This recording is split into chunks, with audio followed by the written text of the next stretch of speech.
Welcome into the Ringiverse.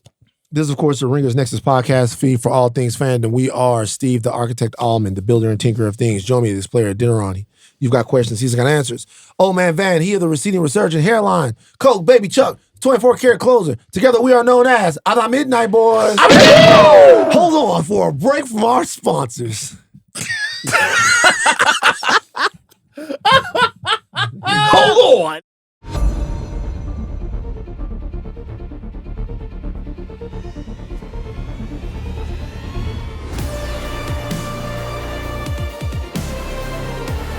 Follow us on socials, Insta, Twitter, Facebook, TikTok, Jomi. So, people, I'm asking you, raise your banners. Come follow us on all the socials, on Twitter, on Facebook, on Instagram, and on TikTok. We ask you on the morrow. We need this your terrible, people. Wait a second, hold on for a second. What do you mean? Don't do it in that voice. Do it in Nigerian voice. You were about to do what? It sounded a little already. Okay, there you go. Yeah, People well, were mad that's- about the way we treated Steve last Which No, is no, no, which no, is no. insane, by the way. No, People it's are not. crazy dick Wait, riding. It's fine. they beat up on us? I mean, Yeah, somebody just tweeted me. Bro, we got a tweet that was No, like, yo, they- y'all got to chill on I'm Steve. not even mad about this. He gave us to the KKK. What do you mean, chill on Steve? Honestly, That was they should not have crazy. chilled on me. right. They should not have chilled on me last episode. Steve did nothing, by the way, except for the fries. The fries were nuts. I'm sorry. I apologize. Yeah.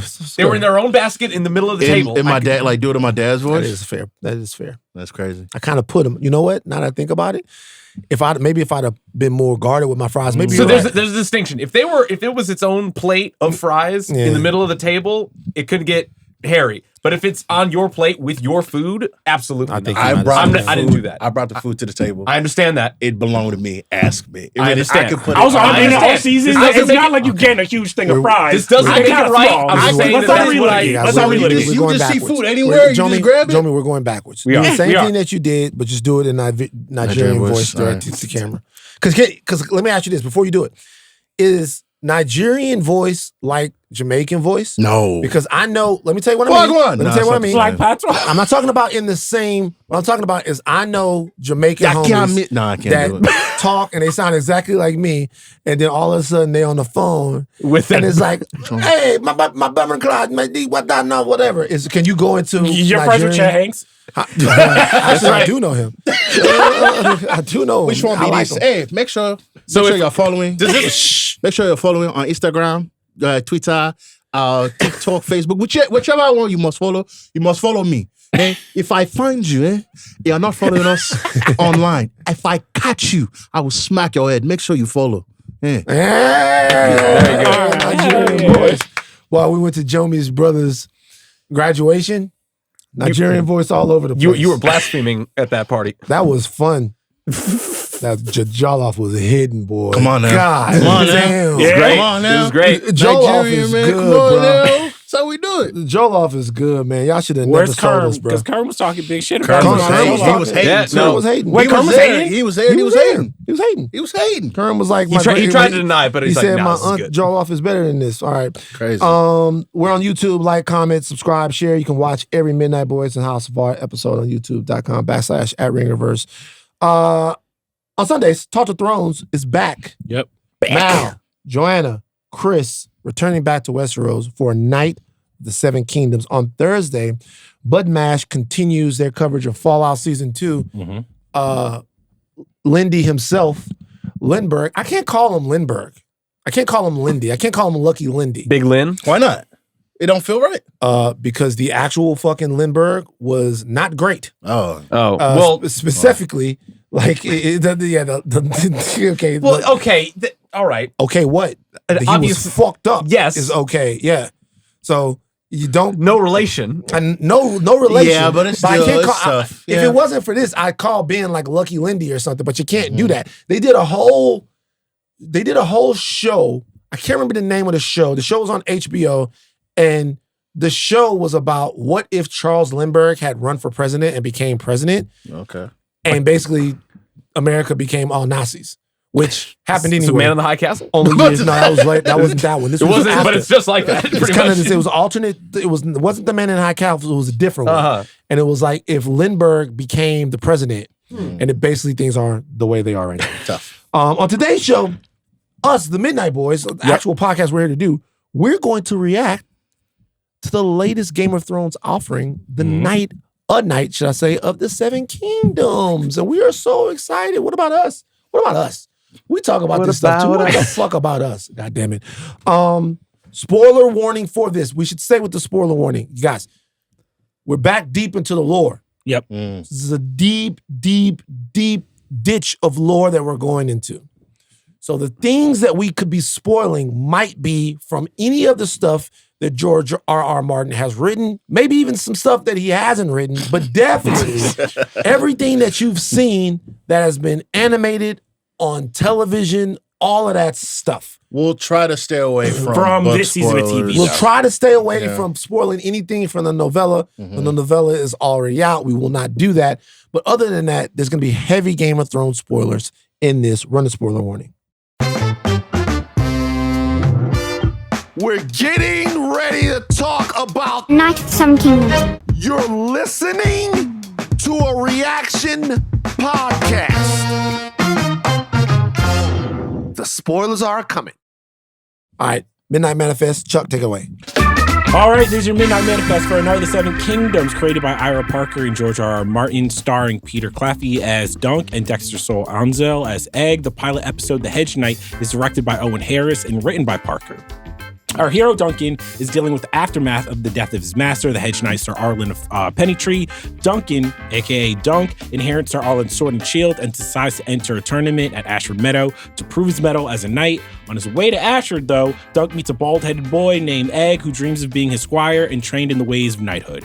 Dunk leaves Egg behind, but his journey is nearly cut short in Ashford when he realizes he needs another lord to vouch for him as a knight. Dunk spends the rest of the episode trying to convince Sir Manfred to bolster his claim. Eventually, Dunk ends up at Sir Lionel Baratheon's tent, aka the Laughing Storm. Sir Lionel and Dunk bond, with the Baratheon encouraging the knight to stand tall. When Sir Manfred refuses to come to Dunk's aid, the Hedge Knight goes back to his camp, which has been maintained by surprise Egg. Dunk agrees to let Egg be a squire instead of sending him back to the inn. That has been your Midnight Manifest. We're going to start with you, Van. That was a good Midnight Manifest. It's been a minute. It's been a minute. Yeah, man, he's doing his thing, bro. That's Charles. All right, so Return to Westeros. This is now our second spinoff. Yeah. Live action spinoff. How are you feeling about Dunk and Egg, Seven Nights of the Kingdom? Okay. Seven Nights of the Kingdom, just not the fucking name of the show. All right. I already being black Seven about Nights. it. I'm already doing the Auntie Annie shit. I'm calling it Seven Kingdoms. I'm not doing the whole thing. Seven Kingdoms. Okay, so say this. I read the novella. Mal and Joe got me on the novella. It is a delightful and interesting story. That's going to be the only time that I talk about it moving forward, right? So I was excited for this. This is what I'll say about this first episode. I have never, ever, ever, ever flipped on a show in one episode like I flipped on one in this one, ever. At the point that we come into this show and they do the scene where the Game of Thrones theme swells up and then they show him shitting out of his butt, Yeah. I was like, they missed. I'm not trying to look at this. Really? Like, Okay. legitimately, at first, I was like, this is the type of slap dick shit that's about to fuck me up. First of all, I don't like watching people defecate It's on tough. screen. I hate Yeah, that it. was- I did not like it. Yeah. However, you fuck with it. No. I also. You're in the no, show. I No. thought You you. like- I you thought. like- No. I thought that You was like- No king shaming. No king No shaming. king shaming. No at king all. shaming. Steve, No. you like poop. No. It's cool. Yeah, there's a whole. I'm gonna have to wash my anyway. hands when I. But I, by the end of this, they nailed it. At least for this first episode. I thought At that. least for this first episode, they nailed it. I thought that first scene is so important because you get the swell and you get the sword and like your mind automatically goes to we're back in Westeros, man, it's about to be crazy. And then you see him poop out his butt. They're like, This is not that show. This is Not not that that, show. Fair show. enough. It's completely different. It's the most important scene in the first episode because if it doesn't work, to your point, you're like, I'm done. I'm out. I'm not gonna watch this. But you keep going. The world building it does with Dunk and Egg. I had a great time. I can't wait for the rest of it. It just seems like something that's so refreshing and so new in this world, and I can't wait to see more. I am in love with this first episode. I don't think that I have probably fallen for a Game of Thrones episode pilot wise since this. This is probably something that has like captured my entire heart, and it's probably because it's exactly what Game of Thrones isn't. And I'll delve into that more as we go scene by scene, but like this is like wonderful. It's probably because like the visual language of this show is completely different from everything it's ever been, and rather than this show being like the antithesis of Game of Thrones, this is like we're in the Star Wars era now to me of Game of Thrones, where instead of making a thing that's about the politics, the conniving, the backstabbing, the grand sweeping narratives of kings and queens and rulers and backstabbers long past, it's about a guy and his horse and a kid. And I love that. And it's something that's far easier for me to both relate to and glom onto because it's so intimate already. The Star Wars. Oh, go ahead, Charles. I was going to say, actually, what I think this show does really well is I actually think that this returns to the heart of what Game of Thrones always was. I think by the end of Game of Thrones, it becomes such a spectacle that by the time House of Dragon comes out, they're trying to compete with all the battles that you remember and all of the big moments and the CGI. But if you remember those first few seasons of Game of Thrones, it's a show about people in rooms and in fields talking, and you get the alchemy of like the Hound and Arya and these different connections. And it's like the small intimate moments and emotional moments make the big battles mean so much more. And why I love this pilot. This almost never happens with this IP stuff. I want to finish the whole season after the first episode. Same. I was so addicted to this world, the characters, and it's like I was more enthralled about just these characters in this field and these games and what it means than I had been in all of the like wars and prophecy shit that we've been getting for I was just like, I want to just see how far this guy can go. So we talk about Game of Thrones a lot, but what we're talking about and trying to put our thumb on right now is Game of Thrones before the Red Wedding. Yeah. So prior to the Red Wedding, what you had was an explanation of characters and motivations, putting people in situations where, they're talking to people who represent the opposite of what they are. Someone is talking to someone else, and in this conversation, you get an understanding of the economy of the world that you're in, of what chivalry and bravery in that world means, of what loss and trauma mean in that world. After the Red Wedding, you can't do that no more, right? Because the game is really on now. It was on before, but now we've taken some losses. That show became about who was going to win. And that's why the battles became the most important thing. And that's why what we thought of some of the characters early on ended up not being what we thought of them late, because somebody had to lose. This right here is not about that. If it is about who's winning, it's about who's going to win in a different way. And it's something that's a lot more it's a lot easier to connect to. Last thing I'll say about it is I'm not so sure that TV shows aren't supposed to be 36 minutes. Really? I'm not so sure that every show that we like would not be better if it was 36 minutes, no commercials. And because obviously a show like Pluribus maybe got to do a little bit more. But when you look at this show, particularly in this pilot episode, let's just talk about, only, like, forget about any other shows that we might, but particularly in this pilot episode, when this ends, it feels abrupt, but then you realize the story of the pilot has been told. Yeah. Mm-hmm. And there are not a lot of scenes where you have to go back, run it back so that you understood it, run it back so that you didn't miss anything. You are out and you are on to the next one, and it's like, what's happening next? But I was hungry in a good way, where it wasn't like, damn, I have to learn all about this. I was just like, oh no, it did the thing that classic TV does, where I'm like, I want to be next Sunday. I want to be back in this world. I want to know what these characters are going to be. I think the magic is that it's not paced like a 45-minute drama. It's a 23-minute comedy, right? You see like the flashback scenes of his old master. Hilarious. It's literally a single shot for a second. It's so like when he smacks him up against the wall and like he flashes back over and over again. That's like comedy television. That's stuff you saw in Scrubs. It's things you see in like Modern Family. It's just things that like if you watch sitcom TV, you've seen over the years, and it just makes it like so familiar. in a world where we never thought we'd see like a 30-minute comedy from Game of Thrones, yet here we are. And it's like, I don't say it's perfect, it's only been one episode, but it's great. Let's talk about Dunk. Let's talk about Sir Dunk, Dunky, My guy. Big Dunk, Love him. tall, lovable knight. Is he a knight?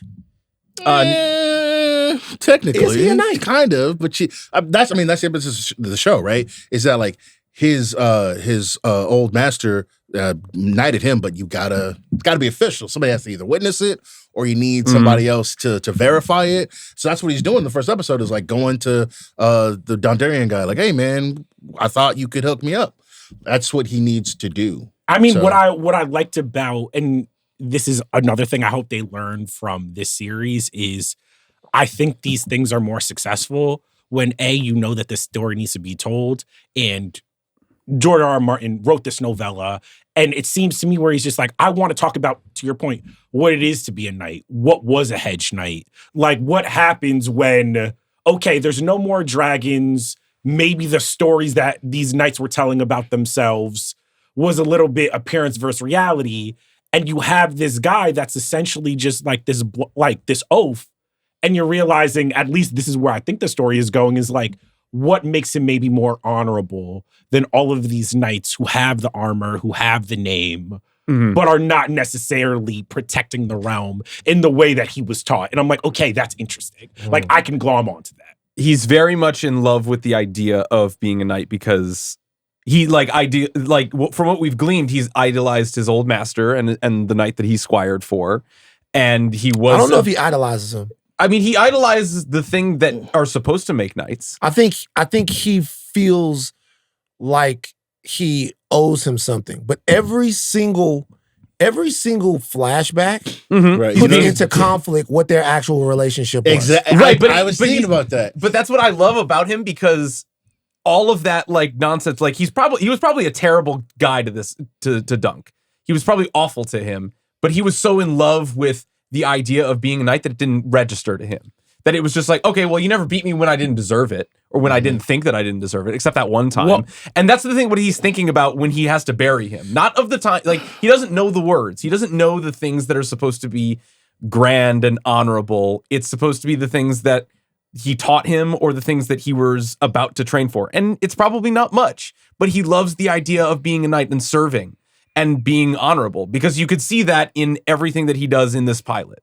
He's not conniving. He doesn't demand things. He waits properly. He doesn't yell at the knights' whores when he's like supposed to try to get their attention. He's like, all right, well, I'll come back in the morning, or I'll come back later, or well, like, he's always trying to do things like not even the right way, but just in an unobtrusive way to the rest of the world. Well, I mean, and we'll talk about it later, but the conversation he has with Lionel, where he's like, why aren't you're tall? Stand tall. Be tall. He's like, I'm unassuming. Like, where I grew up, how I've grown up, is that you don't want to stand out. Yeah. And like, that's his MO. That's how he behaves. Well, I think what's interesting about Sir Pennytree and how Dunk views him is that he's the type of mentor who is like, his words, he is teaching him in a vacuum what it means to be an honorable knight, but it's coming from a messenger who does not follow his own rules. And that's interesting to me, where it's like, what you're seeing is Dunk coming to a realization that his mentor was not who he thought he was. Where it's like, maybe some of the lessons he was teaching him were important, but this man was not living by his own code. And that is very true to real life, where it's like, there are people and uncles that I grew up with, let's say, it's like, all right, we got to uplift our sisters, like real hip hop, this and that. And then you go through their life and all their mistakes. You're like, you're not learning by the same code yet that you're telling me about. And I think Dunk is going through that journey of just like, actually, who was my master now that he's gone? Interesting. So I likened being a knight to being a mechanic. How so? Because in Baton Rouge, there was two ways for you to get your brake pads fixed. One was to take your car to Walmart. When you take your car to Walmart, you got to get the car to Walmart. The brakes is probably already grinding by the time that you need to get them fixed. So you got to drive the car to Walmart with the brakes grinding. Then you got to leave your car. You got to wait. You got to go to Walmart. You're going to want to buy other shit. There's T-shirts there, all different types of stuff. maybe you need a They'll lot fix them of while land you for the wait room. and you go to the store. fix them while you wait. Then they about to hit you. They're gonna charge you for it, right? Yeah. There was another guy who we used to have come fix your brake pads. There was old Shady Tree Mechanic. It was a guy. This guy was probably, sometimes he was on drugs, okay? Right. And he would come by your house, and if you bought the brake pads, He'd do it for you. he would come to your crib and legitimately, for $30 per brake pad, he would take the brake pads off your car and put them on another one. All right. That's cool. And I remember I had a conversation with my dad about whether or not that guy is a mechanic. And my dad said it depends on what you think makes you a mechanic. If you're a mechanic because you get a certificate that says that you're a mechanic, then he's not a mechanic. But if you are a mechanic because you know how to change somebody's brake pads, then you are a mechanic, right? The knowledge and the adherence to what fixing cars is what makes you a mechanic. That is what the first episode of this show is asking. Is Dunk has spent basically, I don't know how long. I mean, we don't know how long yet. An entire life around a night, not a traditional night, not a night with a house, A hedge night, not yeah. a hedge night, right? Does that make you a knight? Does that make you a knight? Because here's the deal: as honorable as we say that he is, if in fact he knowingly is going around telling people that he is a knight and he is not, he's a liar. Well, again, like he was knighted by Sir, what's his name of Penetree. We haven't seen But that. we haven't seen that. Great Yeah. cutaway gag though. Yeah. Am I to inherit? Yeah, but I would for Dunk. Look, guys, Dunk can't even talk to women, bro. You know, I don't know if you guys noticed that scene where he's talking to. They call him the horse, right? But you know, we were sex workers. Shout out, y'all. We respect y'all. Pro sex work. Pro sex worker. He's talking to the horse outside, and he can't get a word out. He cannot get a word out. Van, what's wrong? Just do the show. Hey, last time we doing it, we support everyone, all of y'all. Everybody's supported. All I'm saying is, a guy who can barely talk to women, I can't imagine he went to the Master of Games. Some of us have like, supported you more directly than others of us have. Go ahead. What's that? You want to Just speak go up? ahead. No, No, I you don't wanna- You can't whisper that. Talk. Speak up. Come on. Y'all say y'all about it, but whatever. Stolen valor Don't for talk supporting about sex it. work. Y'all not About dropping the it. money. Y'all Y'all not not dropping really the money. supporting. Wow. Come on. We gotta put like $50 on OnlyFans for you to. So you're saying now. He can't talk to women. I can't imagine that he's lying about getting knighted. That seems like, even for Dunk, that seems like a bridge. See, but he can talk to women though. You know why? He's confronting those women are mean to him, and he says, all I was asking for was a little bit of help. He's not charming, right? But when it's time to dance, he dances. Well, when it's time, when you ask him a question, why are you in my tent?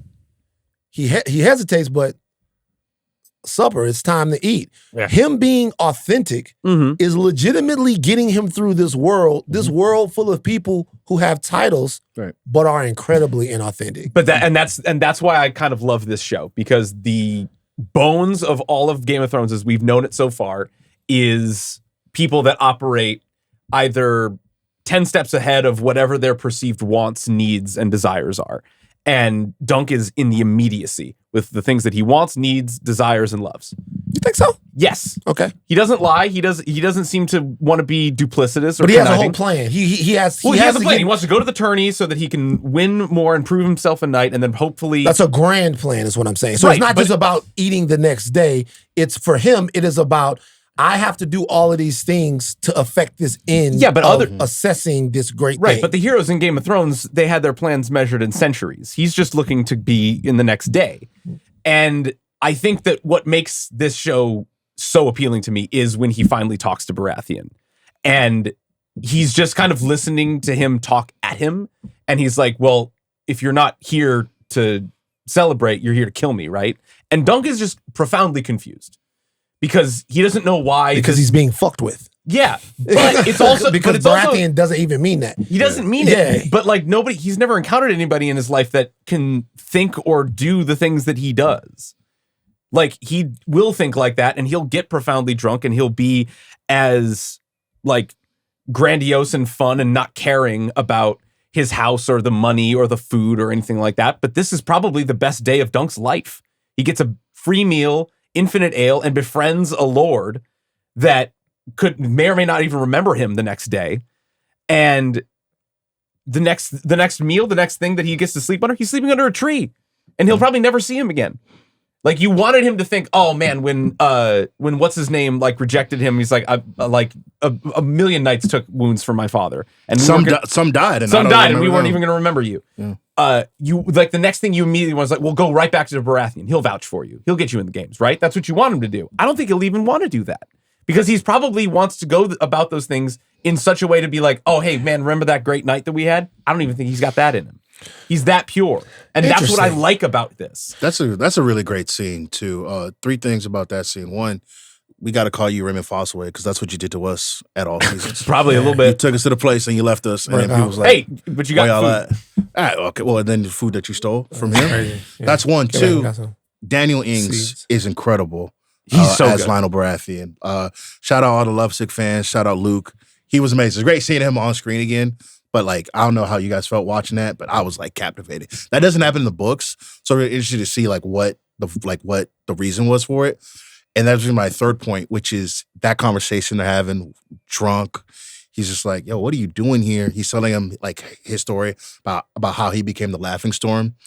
And he tells Dunk, he's like, listen, you might not be one of the main guys, but the fact that you're here, willing to try, that says everything they need to say about you. So this is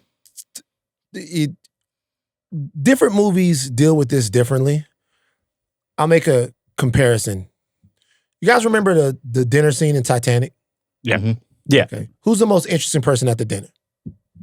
Oh, what's her name? The one that was teaching Leo how to use the fork and knife. Jack's the most interesting one. I mean, I'm about Jack, to say, it's Leo, right? The reason why Jack is the most interesting one is because that scene sets to put nobility and privilege, to set that against what it means to live a life of somebody who won their ticket on the Titanic in a lucky hand of poker or whatever, like a lucky hand of cards, right? And whereas we're people who are going to see Titanic are probably more enamored and obsessed with people who have had everything since the moment that they were born, there's always the thought that they are more enamored with people who haven't had that.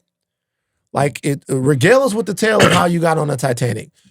When he is looking at Dunk, and when Dunk is in front of these people, what you start to see with all of them, except for Egg, who we're going to talk about in a second, what you start to see with all of them is that he surprises them. Like, he surprises Baratheon. He's like, who doesn't like dancing? All of a sudden they're dancing. He can't step on his feet. He then steps on Baratheon's feet. Baratheon looks like, this motherfucker here can go. Yeah. Let's have some fun. There's actually something there. When the women, the sex worker ladies, when they're laughing at him and he stands up for himself, he goes, look, all I'm asking for is a little help. Like, I'm not trying to come in here and take advantage of you guys the way everyone else is. Yeah. This world is new to me. I'm just asking for a little help. At one point, you were just a person. Surprising to them. Wherever he goes, he surprises people. The only person that's not surprised by him, that actually makes inquiries of him, that continues to try to litigate who he actually is Egg. Well, can I talk about that? Because I think entering this, I was very burnt out on the lone wolf and cub thing. Mm-hmm. And it was watching the show where I realized why. Where I think a lot of times when writers and creators reach for lone wolf and cub, they just stop at the obvious. Okay, one of these people is older and one of them is younger. And it's just like, it's a conversation about generations and the difference. And the chemistry between Dunk and Egg is so much deeper. You can tell that, to your point, Dunk has actually been out in the world. He's slept under the trees. A lot of the things that make a knight in these stories, he's done or he's been taught about. And then you have this little kid where you're like, there's something off about him because he talks really, really well and he dreams of being a knight, but he's been raised in a different way. And he also knows how to do everything. Mm-hmm. So there's a little bit like, okay, what is this lone wolf teaching this cub, and what is the cub teaching this lone wolf? Because it's not just older and younger. It's like Dunk has kind of the thought process of a dumb farm boy where he takes things in a very matter-of-fact, genuine way. And like Egg is a little bit like, but I've been raised differently. I know how to use my words. I know how to like maneuver. I know. And I was just like, okay, this is interesting. Like, what do these two mean to each other? And it's like, if you take something like Obi-Wan in the Obi-Wan show, which was Lone Wolf and Cub, to me, him and the Princess Leia shit, I didn't really learn anything new about them as characters. It didn't reveal anything, where it's like the chemistry between Dunk and Egg in this, I'm like, oh, okay. And then there only like a couple scenes together. It's not even that much. But by the time you get to the end and they're watching the star go over and he turns over and you're like, I want 9 seasons. I want this forever. Yeah. It's crazy how like quickly it worked. Yeah. I mean, look, like for me, looking, all of this stuff has gotten so gigantic. All of these stories are so large, right? That like, they don't need to like reintroduce us to how things go in the world. We see people, we know who they are. Like, you see somebody with antlers on, you know that's a Baratheon, you know what I mean? The apple people are going to be new for a lot of people. That's funny. I dig the apple people. They did apple puns. I was about to say the apple puns were. He's They're right pretty at his good. core. He's higher on the branch. Knock I'm the like, seeds out of him. So I look, it's like all of this stuff. We're talking about Star Wars. We're talking about a lot of this IP. You know what? Fuck all that. Let's get back to Egg. Let's talk about who Egg is. I don't want to have no larger state of IP storytelling questions. Fuck it all. Either it works or it doesn't. I'm not making a fucking $1 million off of it. Either the shit works or it doesn't. Let's talk about specifically this particular cub. How is Egg different as a cub than other cubs that we've seen? Let's compare Egg to the other cubs. Compare Egg to Ellie, Baby Yoda. Compare Egg to Princess Leia. Well, compare Egg to some of the other. Everything is cub. Well, what I think is interesting is like when the Mandalorian pops off, I think the thing that made that Lone Wolf and Cub super interesting is that it's a celebration of the nostalgia of the world. You're like, oh, this is a Mandalorian and a Jedi. Instead of it being an old Yoda, it's a young Yoda. Instead of being a dirty fucking Mandalorian or like Mandalorian armor like Boba Fett, it's something sleek. It is playing upon our love for this universe and the textures and the visuals of it and mishmashing it in this scrapbook type of way. And you're like, this is new, this is fun, this is great. For this type of story, for this Dunk and this Egg, I'm like, whether you know a lot about Game of Thrones or not, they have such a chemistry because you're just like, oh, they are opposites. In all the ways there are opposites, but what was magical is like, Egg notices something in Dunk that he's just like, there's something about this guy, even though he's massive and tall and a little simple, where it's like, that's what I've been searching for in my journey as a kid. This is what I've heard about knights. I want to do this for him. And I was just like, oh, that's interesting to me, where it's like, to me, I would have enjoyed this whether it was Game of Thrones or not, because I was just like, this is weird. I want to know about what these two are going to get up to. I really got a lot of like good dynamics that I've read a lot of stories like this. I have not read these books, these Dunk and Egg books, but I've read a lot of like Terry Pratchett and Lev Grossman and other authors that are like very into the ideas of not only chivalric knights, but like the ideas of heroism that come from a tutor that you admire, whose job you admire. Maybe not the person, but like the principles that make the job. And whatever Egg sees in Dunk, it really helps that he's not stoic and mean and like gristled in a way that clearly other knights are. They're either too flashy and too arrogant or too gristled and mean. And for some reason, this boy gleams onto that. And it's likely that it's obvious, actually, that Dunk probably sees a lot of the boy that he once was when he wanted to be a squire. You know what's funny is I think it's pretty obvious what he sees in him.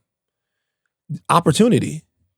Possibly. Like if Egg were to go to another knight, a more established knight, a different knight. I already have a squire. Like they already has a squire, but also like the squires that they're choosing from, they might not choose someone that it is Tiny, frail. tiny, frail, not doing Bald. At this point, you don't know his name. He's not from a special house. You have no clue what's going on. And when he's talking to Dunk, he's continuously like questioning him. Like, you don't look like a knight. Yeah. Like, where are you from? What's going on? But you know what? You say you're a knight. I say I'm a squire. I'm really not one. We are two people that need each other, right? Like, Dunk is completely incurious. He's really not curious. He's Hey, like, where you from? King's Landing? Flea Bottom? No. yeah, All right. like Dunk is completely incurious. Dunk doesn't really ask people questions about who they are. I mean, even just him having to remind himself that it's Sir Dunk. Like, he's like, Yeah. And like, the kid is just like, hey, Dunk, that doesn't sound That doesn't sound Is right. that Is that short short for for something? Duncan? Like, even Baratheon's like, doesn't make any sense. Okay. So like but the person that is like incredibly curious and really in a way teaching Dunk is Egg, even in the time that we've seen. Even in the second time we see Egg, when Dunk comes back to his camp, Egg has found the camp. He's fished. He's cleaned everything. He's done Groomed the all horses. of the work. Yeah. He is incredibly capable, right? I would have raised your pavilion, but you don't have one. That scene right there is really important in them setting the terms of what they expect out of the world. Mhm. I don't need a pavilion. Sitting trees leak. So they do. Sometimes you got to get wet. Like that's the way that it is, and that's like a lesson that they are going to that they are going to share.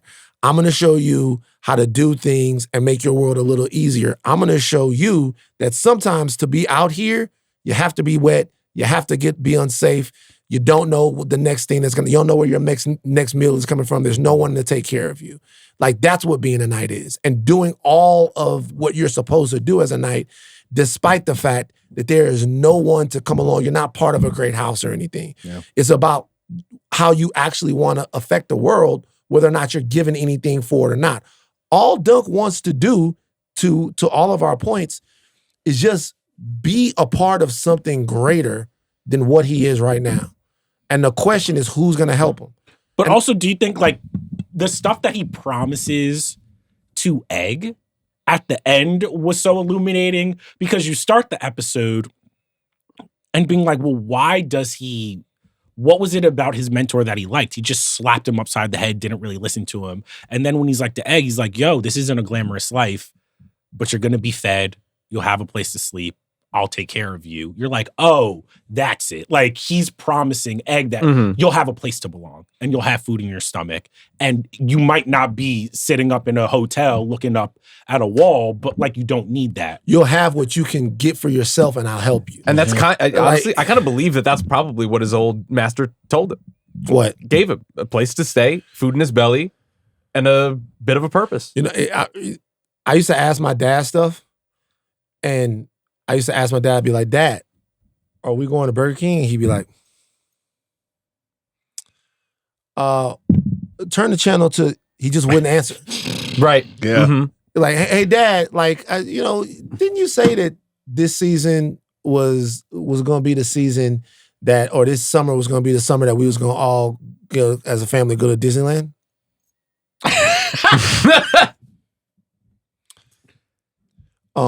The Braves about to come on. Put on the Braves. Like, when I saw him say, didn't you say that you were going to knight me? Do I get to be a knight one day? And he just spits.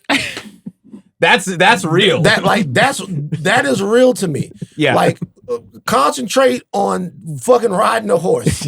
Like, I'm right here.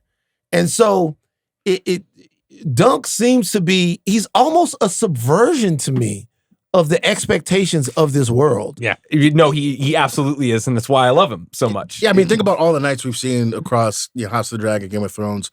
They're all like the guy. They the man. And this is the first time we're seeing a guy we have to follow, we have to love, who is not that, who is decidedly not that. He's got to literally get it out the mud. And he needs help. Yeah. Like he needs help. He's going around asking for people to help. It's almost as if everyone can understand a search for significance in a story. Mm-hmm. Like, I am significant. hey, I keep asking you about this person that was really, really important to me. Like, do you remember him? Yeah.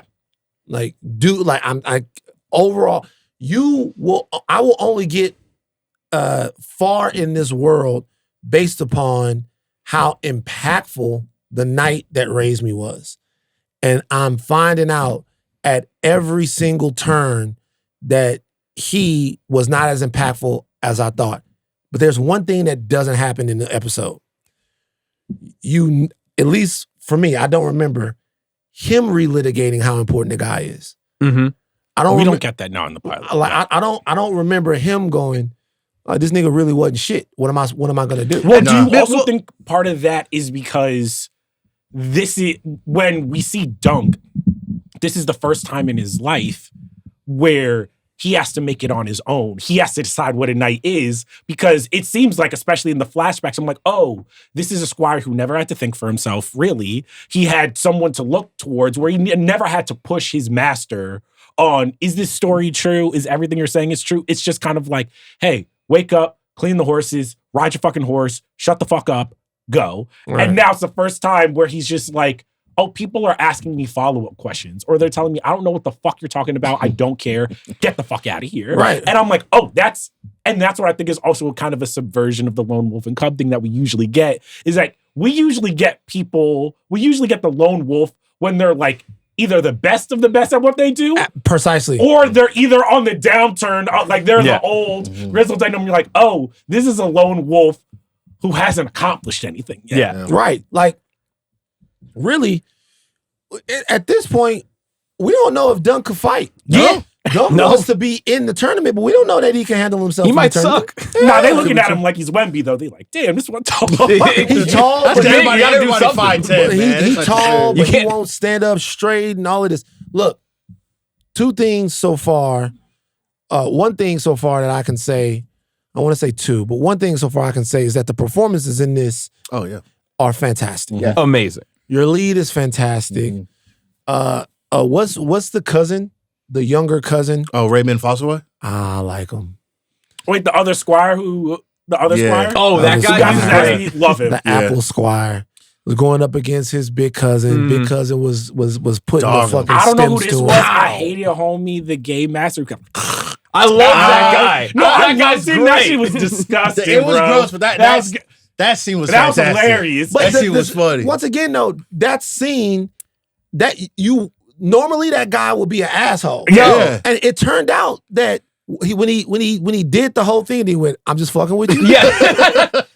That was just a version of the Game of Thrones. That's a version of this guy. Is this another Ramsey Bolton? Is this another guy who what he called the Ashford chair? And you're like, and he's just like, and he's moved on, and Doug is still hung up on the imagery of the Ashford chair in his head. He's like, what about a Game of Thrones world where you can actually joke? Yeah. Where you can actually take the piss out of somebody. But it's not only in the writing, it's also in the direction, because like he makes fun of his clothes and is like, a knight, just like that, and it cuts to Dunk in his green. He's got a rope as a belt. Yep. It's just so perfect the way it moves. It feels like a comedy, like it's directed as a sitcom comedy, and it just works. Do you think that because when I watched this, I was like, oh, if people give this a chance, I feel like it's going to be refreshing. I think it's almost impossible not to fall in love with this world. Mm-hmm. But do you think at this point, people expect the Game of Thrones spectacle? They expect it to be big? Or do you feel like everyone is going to watch this and kind of be like, oh, fucking finally? Can I be real with you? I don't know, and it really doesn't matter. Let me tell you why. Because we have to ask the question, right? Like, it's Game of Thrones. So we have to ask the question of how audiences are going to respond and react to this. Going forward, for me personally, the only thing I'm going to respect, the only thing that I am going to uphold, the only thing that I am going to put my energy into is commitment to the actual story being told. Mm. I don't need nothing else to set nothing else up. If it feels like setup, I'm going to come on here, I'm going to rip this shit to shreds. I don't give a fuck what it is. Good setup episode. And now the war really begins. I don't give a fuck what it is. You might have a setup episode. Mm-hmm. I can see that. Not a setup season. But if you have a setup season, a setup movie, a setup. If there's not genuine inspiration, whatever the fuck it is that you're telling, if you're not trying to do something that gets a laugh, a tear, or a howl, I'm not fucking with it anymore. Tough. I gave people fucking 5 years, think we all did, of doing great world building. And they've built a house of bullshit almost all the time. Yeah. And I've fallen victim to hearing the X-Men theme, and I've fallen victim to seeing, that creature is the same creature that was in the 4th fucking comic book of the Vader shit that you read. I'm fresh out of fucks for all of that shit. Mm-hmm. It's done. It's over. It's finished. I love this type of shit forever. But if I can't look at something or approach something and connect to it and feel like they really cared about where they are and what they were doing. If I don't, the Yoda of it. Yeah. If I can't get that feeling from it, I don't give a fuck. And you'll know when that happens because people will take some chances. They'll disappoint you a little bit. Mm-hmm. They'll go in some different ways. This pilot didn't reinvent the wheel, but it had its own point of view. And it wasn't encumbered by our perception of Game of Thrones before this. I mean, you're talking to Mr. Cynical, and when I finished this episode, it was like a wave of calm. I'm like, I feel like I'm in safe hands. I feel like they love this thing. They have a story to be told. To your point, they're not trying to reinvent the wheel. They're like, hey, we got a little story to tell, and we're going to do it in the best way fucking possible. And I'm like, it is that easy. Just make me fall in love with these characters. In the pilot, like the pilot wasn't perfect, but by the end of it, I was just like, hey, y'all, I'm here. I'm just like, I care about the hedge knights. I care about the fucking games. Mm-hmm. I'm like, who's the little ball head nigga? Like, I was just like, I love all. It's right. And they didn't waste a character. Yeah. No. And like the ladies that he was talking to, you just get the feeling that there's a little bit more. Yeah. And you're trying to see like how they're going to figure, how all of these people are going to figure in the story. I got a question for you. What you want? You've been anti-light skin for a long time. Yeah. Light skin, what you mean? We were talking about Chase Infinity, how much you hate Chase Infinity. I never said it. That's what you said. It was That's never what you said. told me. Okay. You hate Chase Infinity? I don't hate Chase Infinity. But let me tell you guys what Columbia I do. College graduate. Let me tell you what I do have on my phone. What I have on my phone is a master list of young black biracial actresses. Okay. All right, so we have Taylor Russell, Zendaya, Chase Infinity, Mahala. Okay, so I have this master list of young black biracial. There's only 4 of them. I don't know what I think there's a lot more. Because I'm adding them as I see them. Oh, okay. Okay. And these are just actresses. Just actresses. Okay. I'm adding them as I see them. Because, and I don't mean to, shout out to everyone. Yeah. Shout out to everybody. Right. Let me tell you why I'm adding to this master list. Every time I'm watching something and I see particularly a black female character, that character's biracial, I'm going to add it to this list. Okay. And I'm going to add it to the list. If they're biracial, not just light skin. Not just light skin. Gotta be biracial. They gotta be biracial. They gotta be biracial. They gotta be biracial because I'm starting to wonder if the regular sisters, really?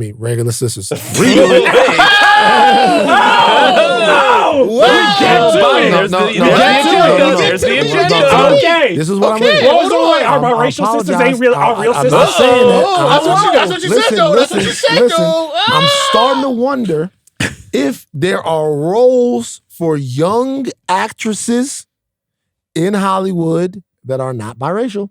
I'm starting to wonder. Darker skin?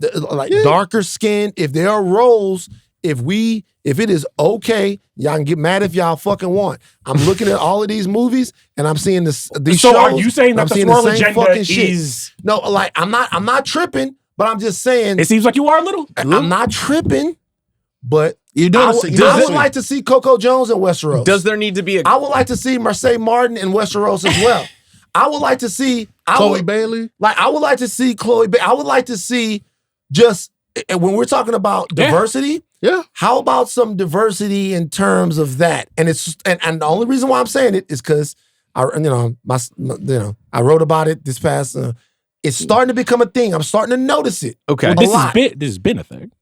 It's been a thing for a long time. So if you want to talk about it, it's not a diss, it's an observation. I want everybody to work. But when I say everybody, I mean fucking everybody. You can't just rely on Ryan Coogler to put everybody in the fucking... I want everybody... When I say everyone, I want everyone. Now, can I say this too?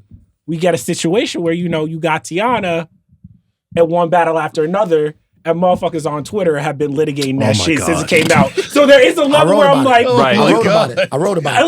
I'm just saying, it's like I understand that. I'm not saying that means that you're gonna agree with every performance or every role. She was great in that, but I'm not saying that you're gonna agree with every performance or every role. What I'm saying is this: if we don't have conversations about trends in Hollywood casting, storytelling, and all of that stuff, before you know it, the same thing will happen over and over and over. So again. is this an evolution of their only casting our UK brothers? As African Americans. Now you need a British. So it's a not British okay. Sally. So once again, it's not about being divisive. It's really not. It's about saying that in 2 years we got Fred Hampton, Malcolm X, we got everybody, right, and there wasn't a black Harriet Tubman. All of it. It was just like, because they say the UK brothers are a little bit more professional. They're a little bit more put together. They have a different pedigree. They be acting their asses off. How's that sound? I'm not saying I agree with this. I'm not saying I've talked to black. Look, even if that's the answer. See, here's the thing that what I don't understand. This is my fault. I take legitimately, you should take responsibility. You shouldn't have brought it up. Like, Here this we is go. what I don't understand. What if the answer to the question is not an answer that normally would suit me? We had one of the Hughes brothers on Higher Learning. He's doing a Snoop Dogg movie. Asked him who's going to play Snoop Dogg in the movie. He said some British guy, right? Probably some British guy. And then I had to push back a little bit and have the conversation about why is that happening. He gave an answer that had to do with both business and creation. He said that there's a method that happens on the stage and the immersion that some of these actors from overseas, these brothers get, it's different and allows them to bring different dimensions to characters. That, to me, is a conversation that is worth having, even if the answer to the question of why this is happening is inconvenient. I think it's a little bullshit, but could be. Yeah. Could be. He makes the shows. So I'm interested in why he thinks that way. Mm-hmm. But if we need to have a conversation about whether or not there's a specific beauty standard or an actress is castable, or if there's a way that American audiences are not reacting, then we at least got to endeavor to have that without feeling like by doing it in and of ourselves that we're victimizing somebody. So that's all I'm saying. But I'm keeping the master list because I noticed it. I started to watch all of these shows and I'm like, huh. You gotta add her to the list. Which one? Where's she in? So she's where I was getting at is she's the puppet master that Dunk was looking at. Oh shit! And what's her name? We can't. Tanzin Crawford. We can't. Here's the thing. This is why I gotta stop lip. it. The first mention of our sister's name can't be to add it to the master list of the biracial. That's crazy. As black men, I expect better from y'all. That's crazy. She is gorgeous. Dunk, I completely understand the behavior. He went in there. He was like, "Oh, what's this?" Google he seen eyes. her. And he said, "All right, man." But the last thing I will say is, like, do you also think that part of this is like now with the swirl agenda, it's always a white brother going after the biracial sister? That's tough. Can we call it the one battle after? It literally is. The one battle after another special. Y'all don't want to talk about it. But that's another reason. Hold on. I promise you. No, y'all don't want to talk about it. Hold on. But that's another reason why they do it. Because a lot of these leads be white guys. And if sometimes they feel like if you put them with some of the other sisters that I'm talking about, it looks like Mr. and Mrs. Loving. Wow. I mean, they don't want to do it. They want to make it a little bit more palatable for some of the audiences. Why do you think I'm here? I'm telling you. All right, we can't, let's get to fucking nerd news. Oh my gosh. Hey, so before we get to it, and you know what? Y'all niggas, everybody's been mad at me for the past couple of weeks over something or other. Get mad. That's how I feel. And I don't mean any harm. Honestly, you know what? What I mean is, let's just talk about it. Fuck it. Nobody gets mad when fucking Bill Simmons almost dismantles the fucking Lakers. But we talking about real shit. Oh, wow. That's facts. That's facts. The Ringer single-handedly taking down the Lakers organization. Hey, that's crazy. Hey, make sure y'all listening to Game Over Look at Arjuna. on Netflix. Arjuna like that. Make sure y'all watch it. Arjuna like y'all going Max too far with the Kellerman and bullshit. Rich Paul doing the best podcast in the world, baby. Make sure y'all watch it. Yeah, on the next podcast, Rich Paul is going to talk about what would have happened if Magic Johnson was traded in 1982. Don't do that. Like, you know what I'm saying? What's wrong with It's called Rich Paul Destroys the Lakers. God. That's the name of the fucking podcast. Honestly, you want to know what this reminds me of? Dog, when they interviewed Kathleen Kennedy, she was awesome. Yeah, I don't know about these directors. The light was too bright. Ryan Johnson got scared. Blah blah blah. Man, she talking her shit. She on the way out. What they gonna do? They gonna do fireman? She on the way out the door and she goes, look, Ryan's a good director, but as far as this Star Wars shit, that nigga was too pussy for this. Yeah. Straight up. He didn't have what it takes. Straight up. They had what it takes. Like, I tell you straight up, we went from making like literally Star Wars movies. We sent that nigga to murder mystery straight up like that. Like he couldn't handle it. Like you gotta have thick skin. This is the Detroit of movie making. You gotta come in this bitch. You gotta come in this bitch with thick skin. Hard. He couldn't handle it. He got him the fuck out of there. Now he I making know I knives love out. him fighting because now it's like Dave Filoni's like, hey yo, not too much on Andor. That shit was real whack. Wait till my shit drops. You think Dave Filoni at Lucasfilm like, y'all watch that new episode of Andor? It was kind of mid, right? Can you imagine? Man, that cowboy hat's too tight, buddy. And trying to hate, be like, it's all right. They watching It's the alright. He saw the dailies. They're watching the Ival Donnie heist. He's kind of like, man, that's mid. Man, bro. whatever. We been did that. Ahsoka could have done that. Come on, man. That y'all niggas didn't sell no toys though. Yeah. I want to let you in the meetings. Everybody's like, Andor, greatest show of all time, greatest show of all time. He's like, I just want to let y'all know I got this spreadsheet, and this spreadsheet shows which shows directly benefit into toy sales and the bottom line for this company. I'm just letting y'all all know. rebels. Y'all could get into this expensive Tony Gilroy shit where nobody uses the force and nobody can fly. That shit not gonna work for y'all. Let me tell you what's gonna work for y'all. Business. Green, kids, toys, spaceships. I promise. That's what I'm on. Him and Kathleen had a meeting every week, and each week he went in with the viewing numbers of Andor. He said, "That's what y'all." Wait, know? so do you think That's what y'all like know? Kathleen Kennedy on some like, hey yo, I saw them projections for the Mando and Grogu. Y'all got this. They not putting this on my ledger. She see the future. She said, That's the thing that she did the of Magic all the Johnson. things, Yeah, that- she said, of all the things, that's what's I'm gonna make not her gonna quit. be here. That's the thing that's getting her out of here. Hey, all I'm saying is Star Wars ain't in a place where they could just have a movie that don't at least do $1 billion. Yeah, I mean, her name is still, if I recall correctly, her name's still gonna be attached to this one and Starfighter. So she'll still be credited as Another Lone producer Wolf on and Cub that. movie. Yeah, Great. But Kathleen Kennedy has been doing this for so long. She a legend. We got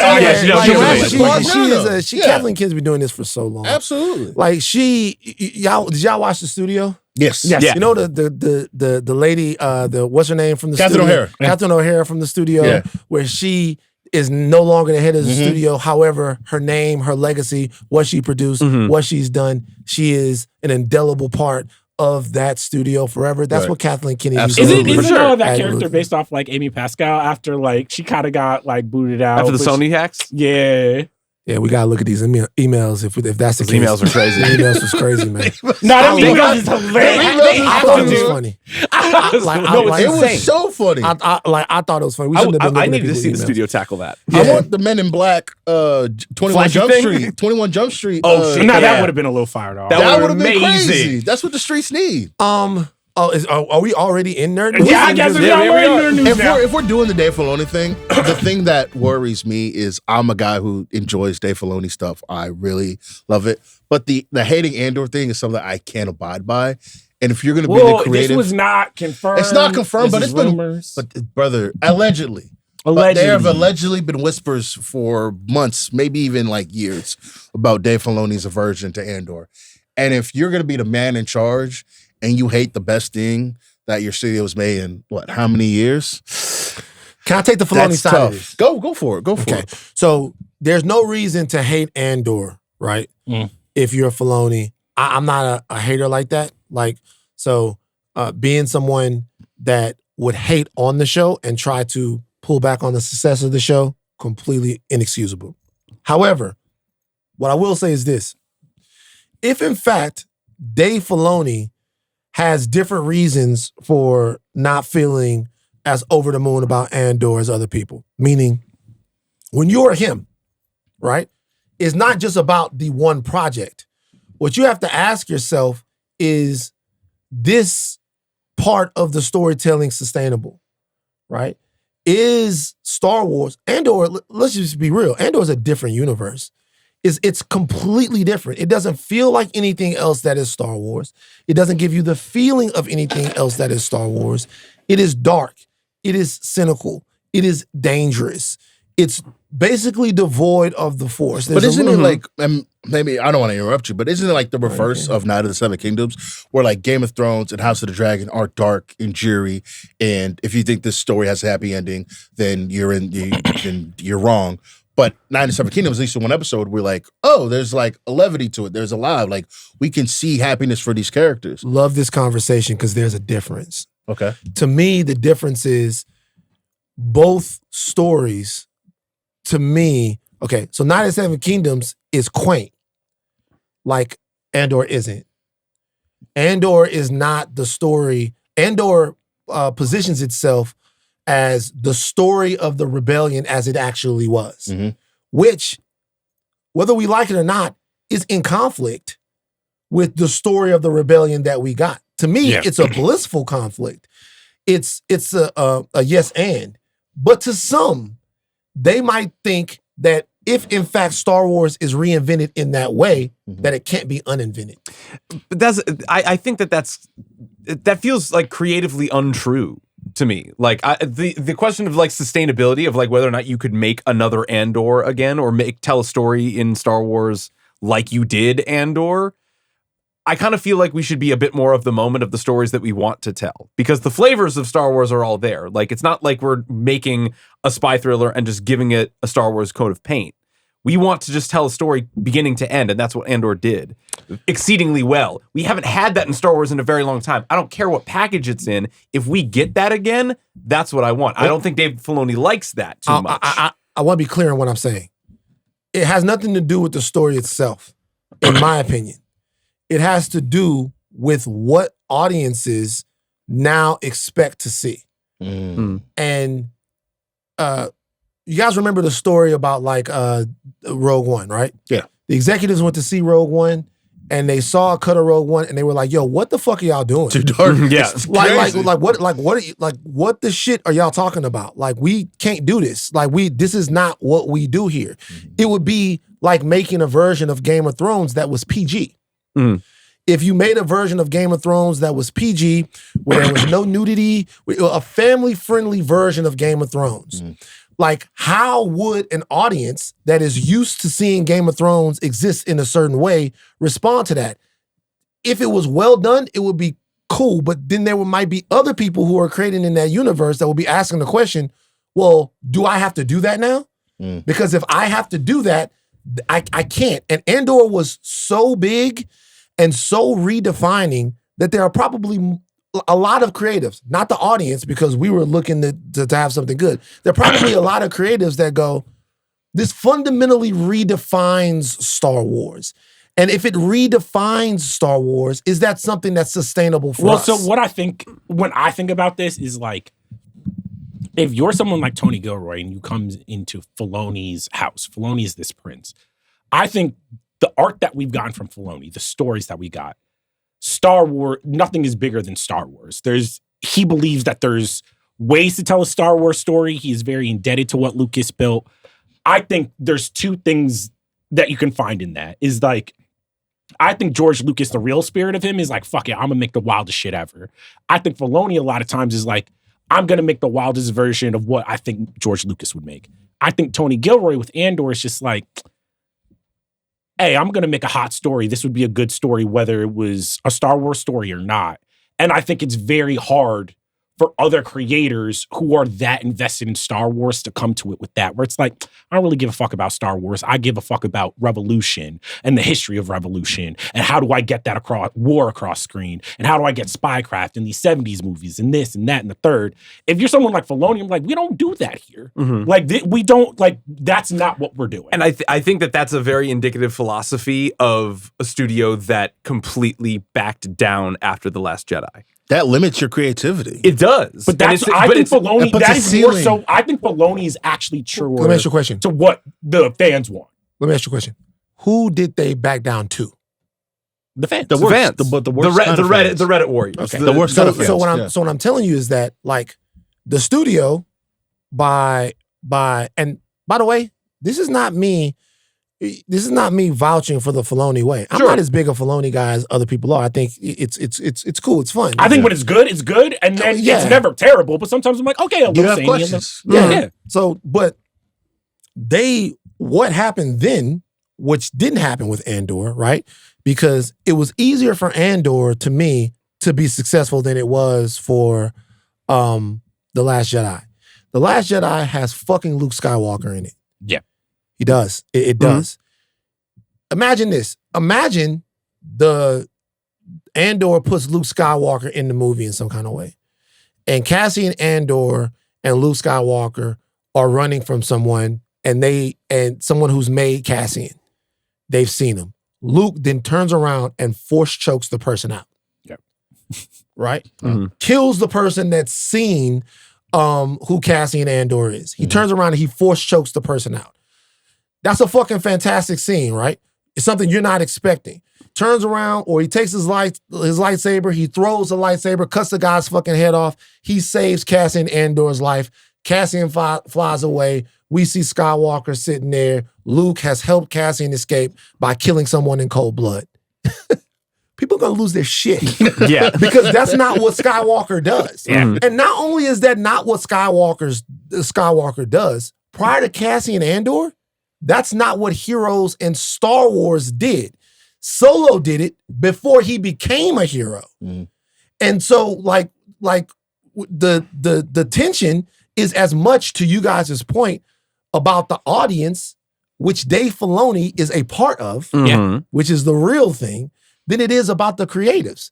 Because for even a grown man-child like myself, if you give me a movie with Luke Skywalker in it and his fucking sister's in trouble and he takes his lightsaber and throws it over the thing, I'm gonna be like, wait a minute, no.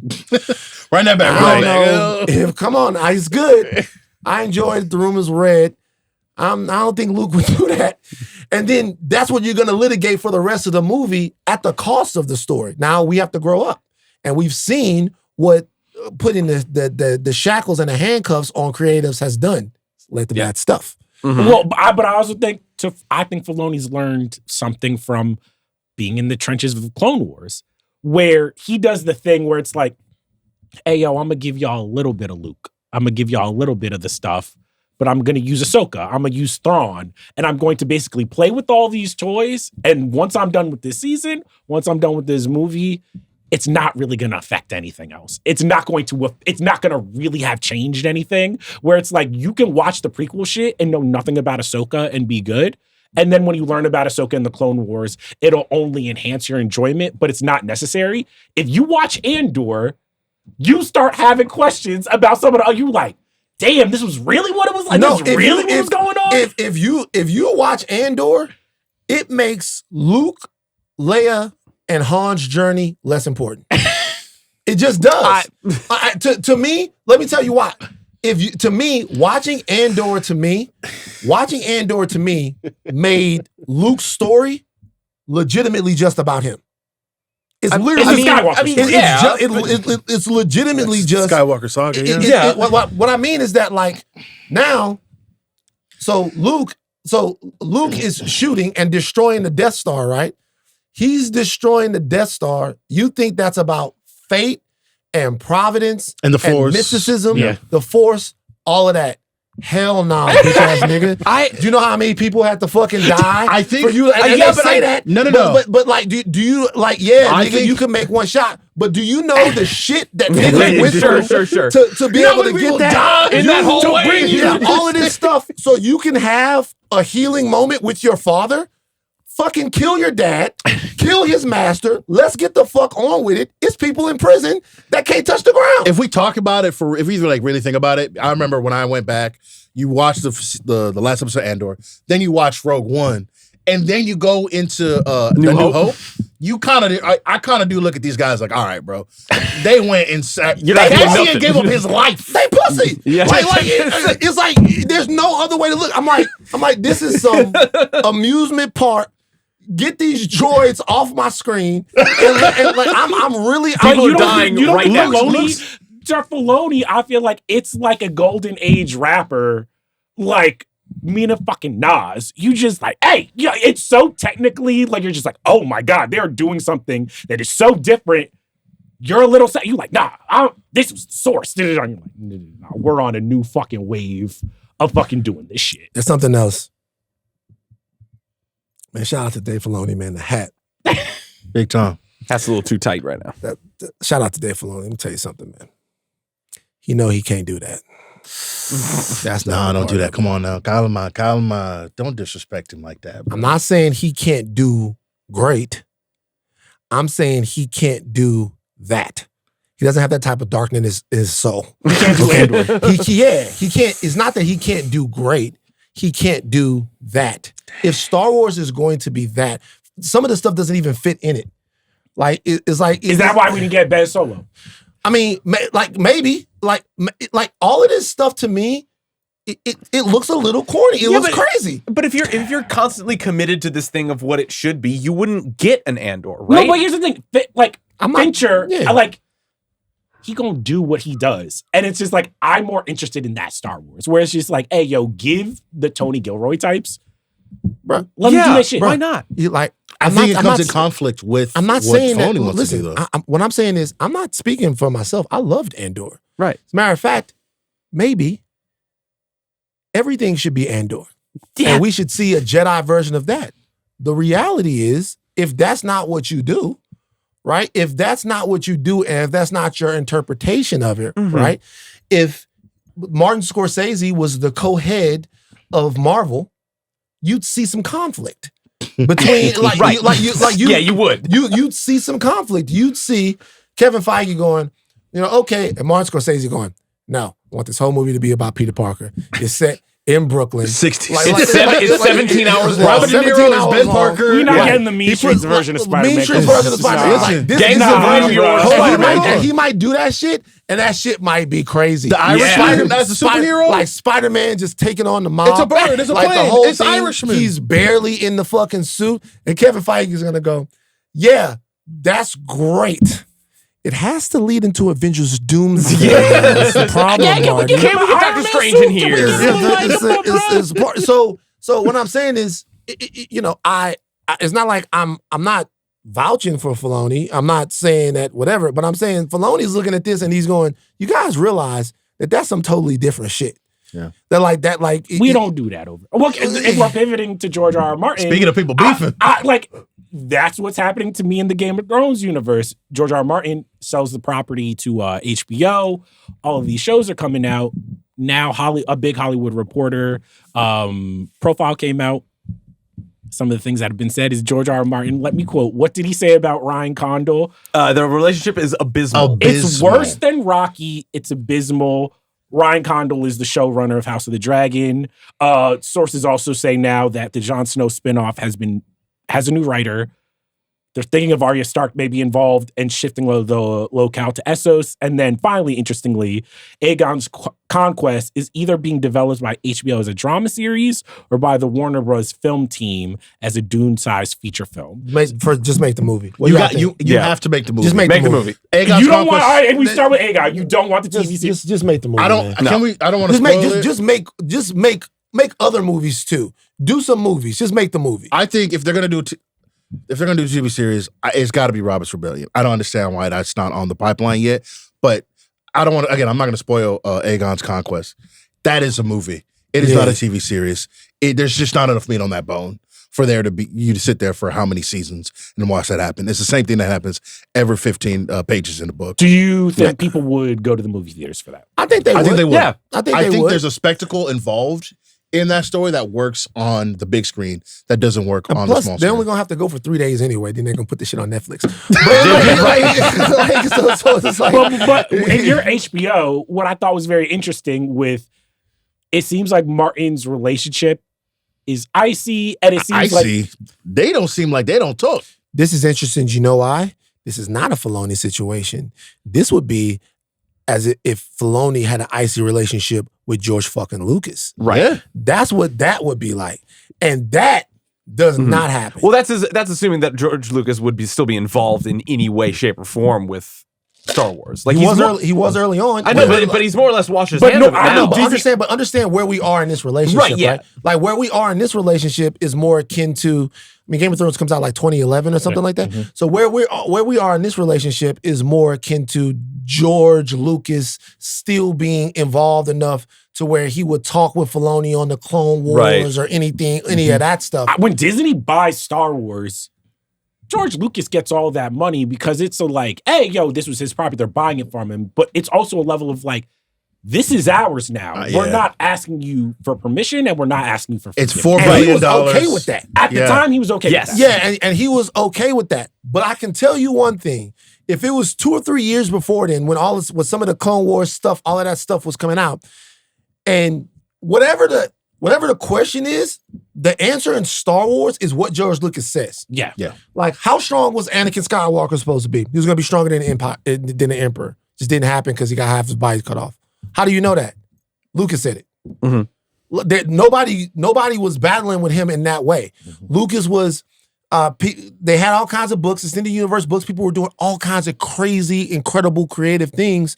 But if he wasn't fucking with it, like his head is his brain is the final canon. Yeah. So in this, I'm interested in who thinks, no diss to anyone, because maybe one day we'll work together on something spectacular.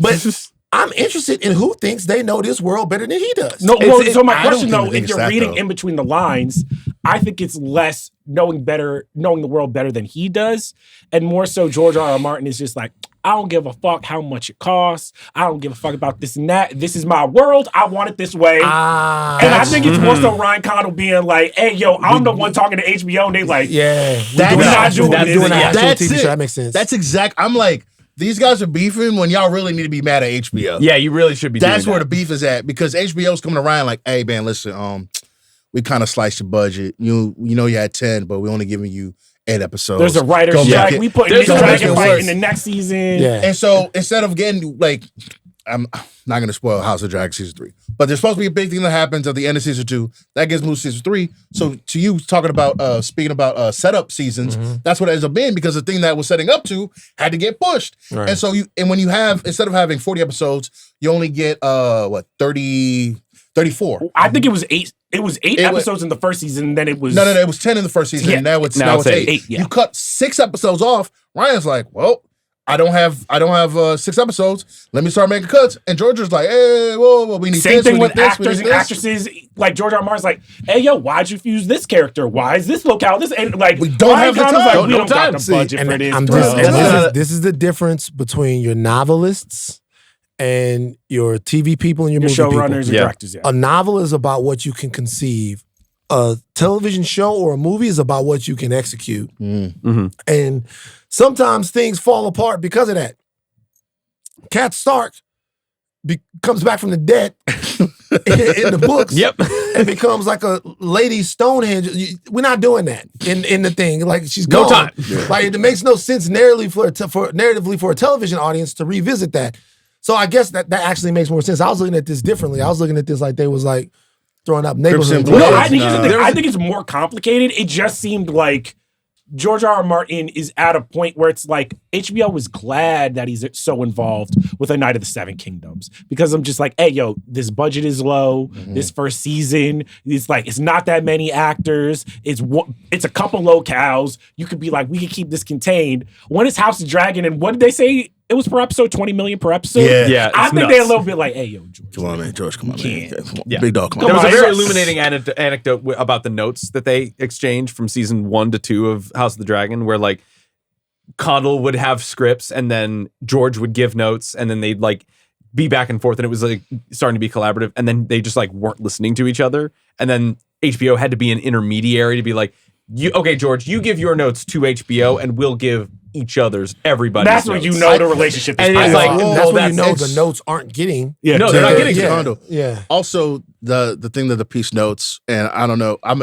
allegedly, just want to say allegedly, that Kondo, what's it called, Sapochnik? Sapochnik, the yeah. other Miguel co-runner Sapochnik. in the Sapochnik. We're, yeah. we're working together, and then Kondo, him, and George R. R. Martin had a little thing, and Kondo was like, "Yo, George, man, Sapochnik is crazy." They push Sapochnik out, and so then now George and Ryan think like, at least George is like, "Oh, that's my man." Me and Ryan, we see it the same way, and then now Ryan pushed George out. If I was George, I would feel some type of way because I took your Hey, side. but here's the thing: what I always say, you gotta respect the game. Like it's like it's not allegedly, but I'm like, if Ryan Allegedly, did some right. movement like that, that's some game. That's Ryan some did that Game some of Game of Thrones Thrones shit, shit. yeah. Like, But let me tell you guys what could happen here. This is what can happen here. There are three different stories in the novella, right? So you got 3 guaranteed seasons of television with A Night of the Seven Kingdoms. Right. but he's trying to write more yes, at this point. we got. Man, That's there a bigger even conversation. more. Let's Okay. not Because okay, we'll we'll get there. Let Van finish Okay. this point. We'll get to that. So he's trying to write more. I'm not going to send you guys on a lore dive, but you could write more, and you can get to some very interesting places the more that you write. Yes. Okay, you could write more. What if George R. R. Martin goes, you know what? Figure it the fuck out. How's that sound? You can't do that. What if He could easily do he that. don't- like, can't- After Game of Thrones, after the ending of Game of Thrones, you can't do that. No. After the ending of Game of Thrones, they can't do that. Right. After He can definitely hold do on. that, He could do it. Yeah. After the end of Game of Thrones, they can't do it because what they did was allow television writers to try to, man, once again, shout out to everybody. Y'all did y'all best. Okay? And nobody trying to come at like we could, if they gave us the story, the whole Game of Thrones shit would take place in South Baton Rouge, like on 2 blocks. You move the film into Coco That's Jones going is like, down, you know what I'm bro. saying? But So it's I'm going not, ain't down. nobody up here Coco saying Jones' Sansa would work. like Coco Jones is a fantastically talented person that should be more in more stuff. Agreed. But like it like that's so I'm not in any way saying not hating, but I'm saying this. They saw what happens when the TV guys take over the fantasy world. Mm-hmm. They already saw it. We saw what happened when the TV guys took over the Dune fantasy world. I like the show. What? Y'all thought the show. I Dune like Prophecy? that shit. I like No, that. I didn't no. watch So my 15 question, hours. my So last question on this I'm though saying is like, so George has the leverage to me in this fracas. he said in the profile, y'all can stop asking. I'm not getting another writer to help me finish these books, blah, blah, blah. He not on his George Lucas shit. There ain't no Dave Filoni. He's like, hey, yo, I'm the keeper of all this. It's my shit. So rest in peace, I want him to live long. But do you think as a community, as Game of Thrones fans, we think everything that's not him is now fan fiction? If he's not involved, like if they want to continue this, we're like, That's who is you? That's why it has to be him because I'm reading the article and again, George R. R. Martin, that's the homie, love him to death. But what it sound to me is that he went to D&D, said, here's what I'm thinking about the end of the thing. And they rushed it, they sold it. I'm not gonna act like they don't have any skin in the game, that they didn't fail on their own. But George R. R. Martin saw the response that we had to all the endings and characters. He said, yeah, I can't do that. Well, that's probably like the biggest, funniest takeaway from this, where they're like, basically, do you know how Winds of Winter ends? And he's like, well, sure shit ain't gonna be like what that show was. Let me tell y'all something. There's one person that's the most important person in the world to me, to Game of Thrones fans, and getting him to finish writing the books. It was Woody Johnson. the Jets. The Jets. The Jets owner. That's so funny. You're so right. Jets owner Woody Johnson is the most important Most person. powerful man in the world of Game He of is. Thrones. He can't finish these novels because he is too down in the dumps. About the This Jets. is Over 5D the chess Jets. here. This is 5D chess. He can't finish. Back when he was writing the other shit, the Jets was all right. Went to back-to-back AFC Yeah, So Championship he's- games. okay, like so he's the Jets was all right. He was writing the other shit. The Jets was giving him some motivation. The Jets was all Well, right. they can't drop Dante Moore now. They need a quarterback. Where do they go? They need to draft the Carson Jon Beck. Snow, maybe Carson Beck. If they draft Carson Beck, y'all ain't getting that bitch for another What 25 if years. you, okay, what if you get George R. R. Martin on the sidelines in a headset running plays, offensive coordinator. Nah, Does that get us wins a winner? I don't think he can call the games like that. No. I don't think he Battle got of the like Bastards. That. But if Punt you guys return. don't know, George R.R. Martin is so into football, particularly Jets football. Yeah, New York football. Yeah. And What a they curse. have been so putrid for a long time that I don't think that he's had the motivation to They put make the pen to playoffs. paper. They go on a run. You They think make we the get playoffs. another 500 pages out of it? I think that puts him in a headspace where he can go and dream again. That's a battery in his back. You think he's like every Sunday? He's like, all right, man, I'm gonna finally write. Let me put some 20 pages in. Nah, this motherfucker And then- done with the Game of Thrones. At that end of the article was so depressing. He's like, yeah, I talked to Herbert about Dune, and he was talking about Oh my God. all they wanted from me was more Dune books, and I'm tired of it. But the pay, and he was like, they would pay me an astronomical sum to write this Dune money, and like a fifth for the stuff I actually want to write. Hey, and bro. it's just and he depressing. said he was tired of it. He's like, I'm tired He of the Game said, of Thrones yeah. world. Come on, bro.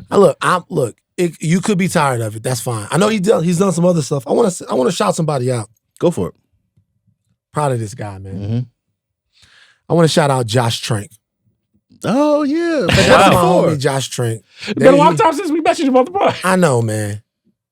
Josh is doing so great. He's got stuff coming out and the whole nine and all of that. cool. Good. Josh is doing fantastic. Hell yeah. Not only that, he's an incredibly talented person. I want to shout out Josh Trank, man. He before was doing maybe something that was him and George R.R. Martin, something different that George R.R. Martin had done. I think I had read it a little bit. I got it at the crib. The book at least. I get all of that. Mm-hmm. You don't just want to be known for twerking. Of course not. You could rap, you could Yeah. dance, you could do other moves. You don't I mean, wanna- guess he- what? He's doing literally anything else. Sometimes than you writing don't want those to books. perform your greatest single. You get tired of it. And I'll tell you something. Whenever you go to these motherfucking shows and you up there and they go, we gonna perform some shit off our new album. Get the fuck out of here. Hey man. Oh, this is that discourse. Yo, We didn't come here to They see owe that. you the hits. They owe you the No, hits. they owe you the hits. Come on, bro. No. No, you know what? No, they don't owe you nothing. No, You They owe you the hits. I paid this much for Hold this on. ticket. Hold on. No. I only bought a ticket to see the shit. How about you get up there and fuck around? Rihanna didn't play Disturbia at the Like, Super Bowl. how I about wasn't that? mad. Disturbia, nigga. Yeah. I love Disturbia. What are you talking about? Steve! You tell me that's not a hit? You tell me Disturbia is not a hit? Wait a minute. No. You're not telling me Disturbia is not a hit? I'm like, Steve. What's wrong with Disturbia? Wait. That's all of her songs. All the Rihanna songs. Top love three Rihanna Disturbia. songs. Wait, top three Rihanna songs. I'm Go, not- Steve. It's not in the top three. It's not in the Come on, top bro. three. I love Disturbia. What's wrong Stand with that? on it. Stand on It's it. in top 10. It's top 10. She got 15 minutes, Steve. I understand. She got 15 minutes. You want her to play Disturbia? Just a hook. Just a hook. Just a hook. Man. I know you got to play the medleys. I know that. That's crazy. God. I love Disturbia. What's wrong with that? What songs you want Bad Bunny to perform?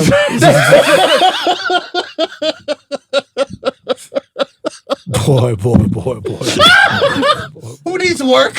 Nothing off ad time, man. Disturbia. That's what the streets need. I wanted Man. Disturbia. How No old were you fun to in replay. 2016, Steve? I was 16. We're turning it up to disturb you. Wait, no, I was 26. No, it was, wait, All when right, did that come man. out? That's a wrap. All right.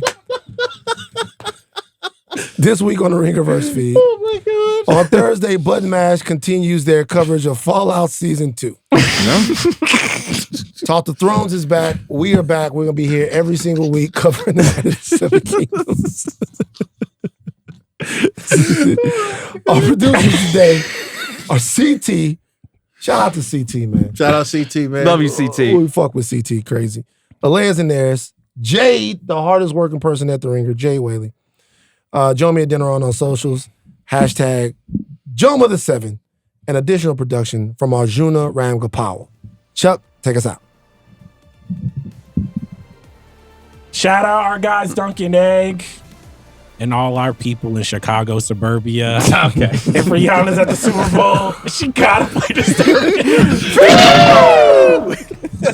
Bum, bum, beat 'em, bum, bum, beat 'em.